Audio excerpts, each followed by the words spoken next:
Hello, I'm Hannah. This video is about very high functioning autism, my take on it, my experience with it, and just trying to explain it to some of the potential disbelievers or the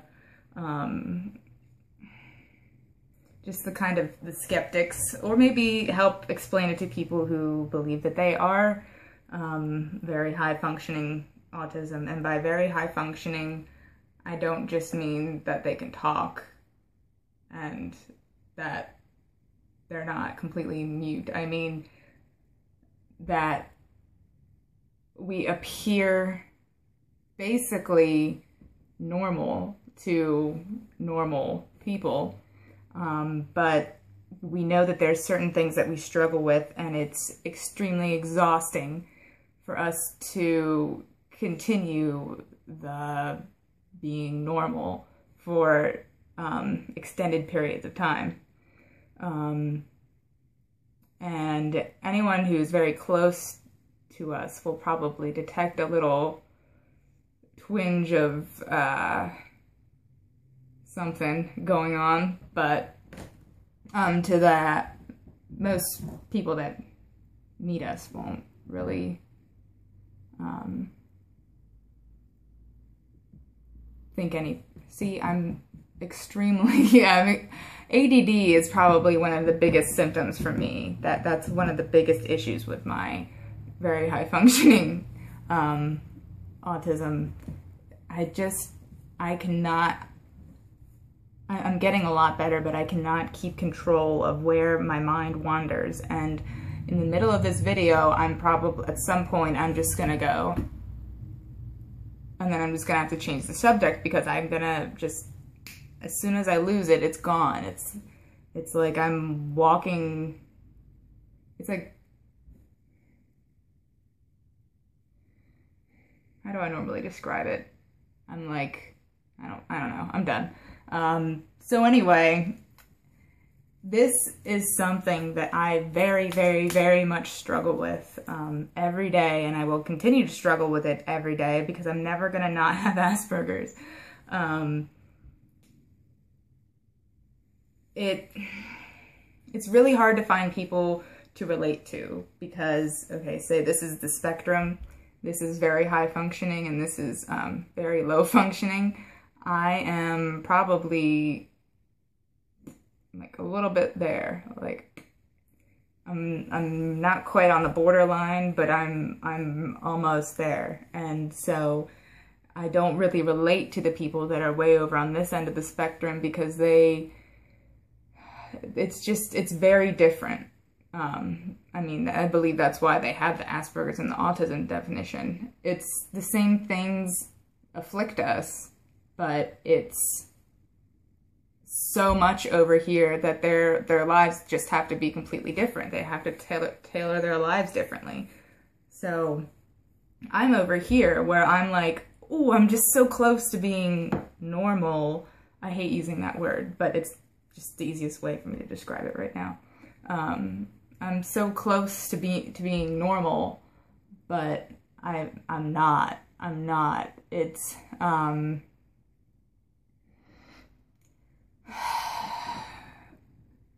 I very much struggle with it. The reason that I appear normal is because I have put a lot of effort into developing this. Up until earlier this year, I'm 22, and up until earlier this year, I wasn't aware and never would have thought that I had autism or Asperger's. And I knew I had ADD, but now I know I have it. I know I have it, at least to a degree. And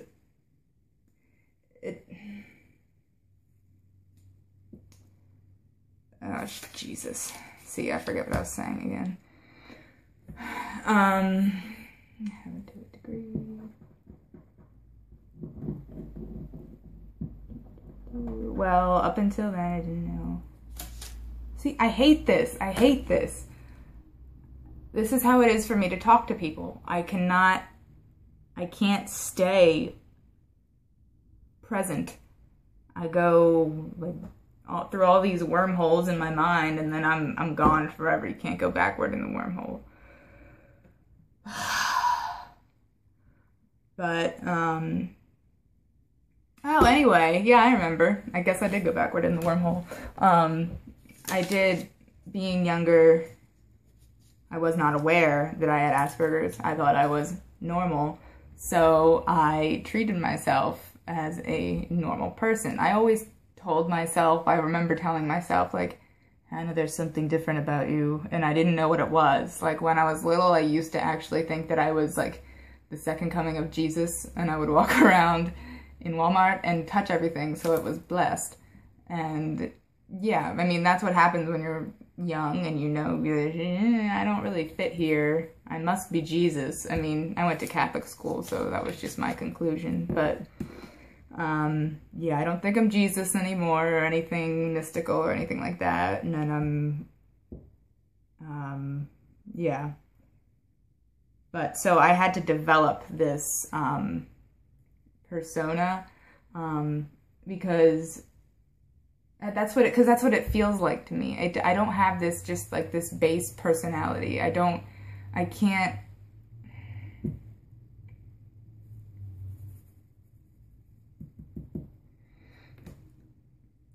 I don't have this base way of being.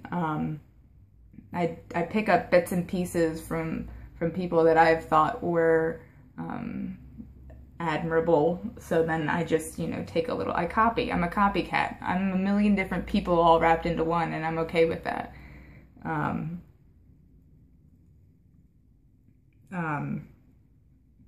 So yeah, anyway. So it's hard to find people to relate to, because right off the bat, everyone expects me to be completely normal, but then I'll just go and I'll become friends with somebody, and they won't understand why I don't want to hang out all the time, why I want to stay home. They'll think that I am, you know, making up excuses or just avoiding them, or they'll just get bored with me because, you know, they can hang out with me every day, and then that's how that is. But,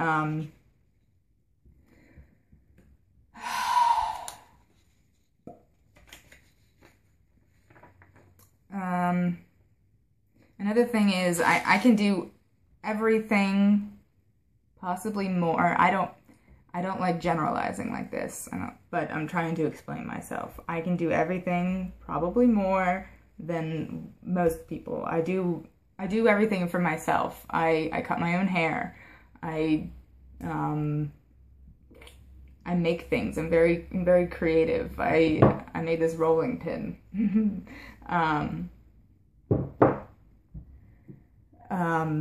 I do everything by myself. I took my laptop apart the other night and put it back together to fix an overheating issue, and I've never looked at the inside of a computer before, and it was fine.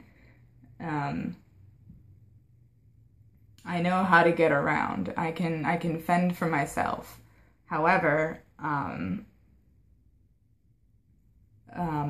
have issues with executive function, which is a product of Asperger's, which is everything but the details. I have the details down pat, but just the broader decisions, like, you know, when to stop doing something and do something else. You know, when to make a change in my life. Just the things that everyone else seems to have down pat. I shirk away from them. I'm not interested. Well, I am interested, but I'll deliberate for an hour whether or not to do something, and then I'll just like waste all my time. I don't have good time management at all, and the more I try, the more obsessed I become about it, and then the more that slows me down, and it's really frustrating for me. And I am getting better because I'm aware that that's what my issue is now. But yeah, so I can do a whole bunch of shit.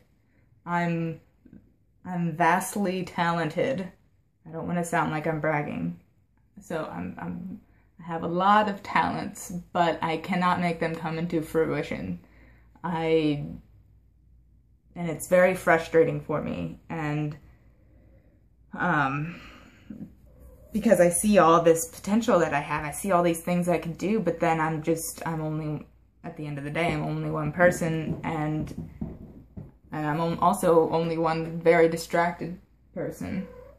This is my cat. Anyway, you don't care. So, and this kind of relates to speech and writing. Like, I don't think I'm well-spoken. I think I sound, a lot of the time, for someone with Asperger's, I think I'm well-spoken, but I don't come across as well as I can in writing. Oftentimes I just use filler sentences because I don't know what to say. I say a lot. I sound kind of like, I think I sound like a high school girl sometimes because I say like too many times. It's just, I don't come across like I want to a lot of the time. But when I write, oh my God, that is where I can really communicate and I can really get my thoughts out there, because I have time to sit and think and organize it right and say exactly what I want to say, because words are a tool, and I can't write creatively worth shit. I cannot. It doesn't appeal to me at all. But I am very good at writing persuasively, and I can write like a freaking textbook. So that's another thing about me.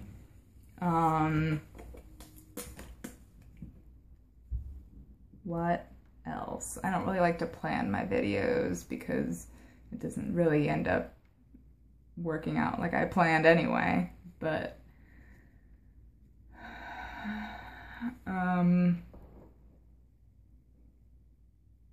I do still have the sensory issues, like noises in particular bug me, like my cat meowing, my cat drinking, my cat like moving, like any background noise that I don't have control of. I can deal with birds somehow. I can deal with birds outside, I guess, because I'm so used to that. But there's certain things that really shouldn't bug me, but they do.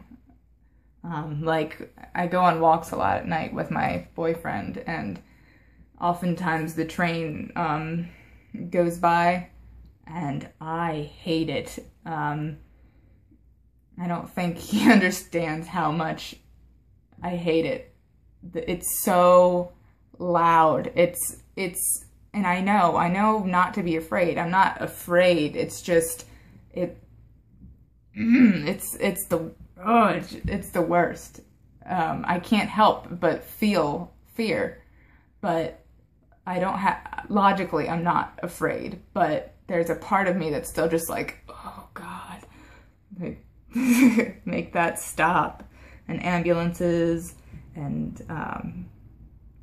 it's annoying. And I also have issues with sensory things. If something is not comfortable, I will leave work early and go home, because I just walking around all day like, oh God.